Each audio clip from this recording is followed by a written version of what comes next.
we have had enough practice. Now we reach a point of what we call as test. From week 9 onwards, what you should do. This is very important. 14 hours is the input that you should give. You can give more. You can keep it less if you have too much of time. What to do in these? You should write topic tests. So when I say topic test, it doesn't mean necessarily that you should have one topic and a set of.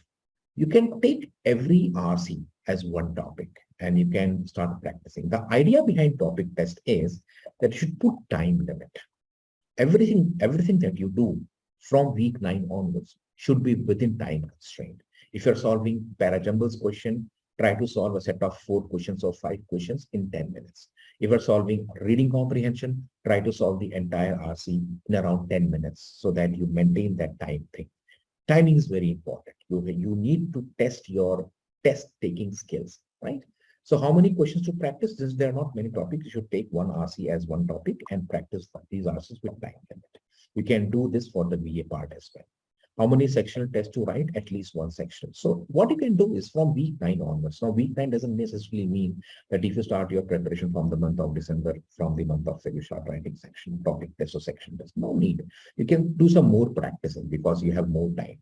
But someone who starts the preparation in the month of July or August, for that person, week 9 is enough. From week 9 should come into the topic test and the sectional test. So this can vary from student to student. What can vary? The amount of practice that you do. If you start early, you can do more practicing. If you start late, you can cut down on the practice, right?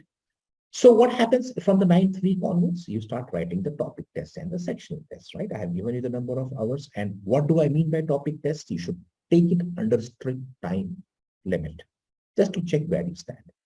And what should you do with the normal practicing? In the normal practicing, there is no need to have any time limit. Just try to take as much time as possible and see whether you're able to get the questions correct. Develop your critical thinking skills, right? Now, what should be done in the later stage? So we have the next stage. Just let me move this. So this is the final stage. So once you have taken all the mocks, once you have finished the sectional test and the topic test, you should write the mock test. Now, you should write a mock test when you have written at least 5 sectional tests. Please understand, if you jump into the mock straight away without writing many sectional tests, you might not be able to make sense of what is going on. So it is better that you take at least 5 sectional tests and then you go in the mock test.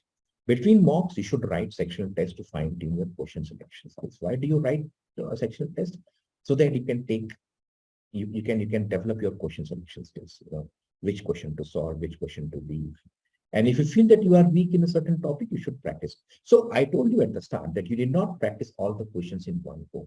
When you are writing your sectional test and mock test, you will feel that you are not very good with Parajumbles. So you can come back to the practice folder of your course and practice the other remaining questions. So the practice will happen till the day of the exam, maybe 2-3 days before the exam. It can go on endlessly. But what do you do in this practicing time? You try to basically fine-tune your test-taking skills. So in the mock test, you were making mistakes. So you thought that I need to practice so that I become better at it. So you come back again and you practice more and more. So the practice percentage varies. Initially, you practice only 30% of the questions given. Then you start writing the sectional tests and you feel that you are weak in something. So again, you practice the remaining 30%. And then towards the mock stages, you realize you still need some practice of different topics. So you finish the rest 40%.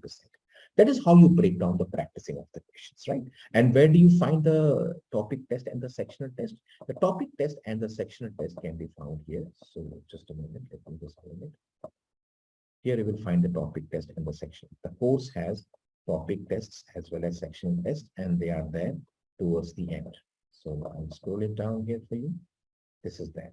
So you have topic tests and you have sectional tests. Every year we have a new series of sectional tests. There are 15 sectional tests. There are many topic tests. You can take as many as you want.